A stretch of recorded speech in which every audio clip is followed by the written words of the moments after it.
আপনারা বিয়ে দেন কেন? হ্যাঁ, আপনাদেরকেই বলছি, আপনারা ছেলের বিয়ে দেন কেন? হ্যাঁ, আমি সেই সব মায়েদেরকেই বলছি যারা ছেলে বিয়ে দেওয়ার সময় তো মনে থাকে না, পরে বউগুলোর ওপর অত্যাচার করে মারেন। শারীরিক না, মানসিক মানসিক ট্রমা। আপনারা কেন বিয়ে দেন? কি দরকার বিয়ে দেওয়ার? ছেলেকে কোলে করে রাখলেই তো পারেন, কেন বিয়ে দেন আপনারা?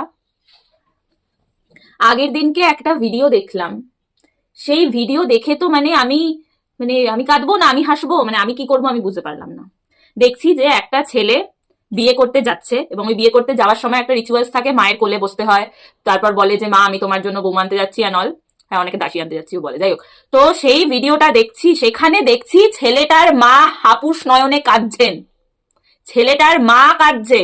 কোনো মেয়ের বিয়ে হয়, মেয়ের মা কাঁদে, বাবা কাঁদে, গোষ্ঠীর সবাই কাঁদে, ঠিক আছে মানা যায়, মেয়েটা বাড়ি ছেড়ে চলে যাচ্ছে। ছেলেটার মায়ের কোন শোক লেগেছে? উনি কোন শোকে কাঁদছেন? আমি এইটাই বুঝে উঠতে পারলাম না, উনি কেন কাঁদছেন? ওনার বাড়িতে তো লক্ষ্মী আসছে, ওনার তো একটা আরেকটা সাথী আসছে সারাদিন গল্প গুজব করার, কুটকাচালি করার, পিনিক মারার, তো উনি এটা নিয়ে খুশি নন? উনি কাঁদছেন যে ওনার ছেলেটা আলাদা হয়ে যাচ্ছে, ওনার ছেলে হারিয়ে। আপনারা বিয়ে দেন কেন কাকিমা? কেন দেন ছেলের বিয়ে? আমার তো রীতিমতো ভয় লাগছে ওই মেয়েটার জন্য, যে এই বাড়িতে বিয়ে করে আসছে, তার কি হবে?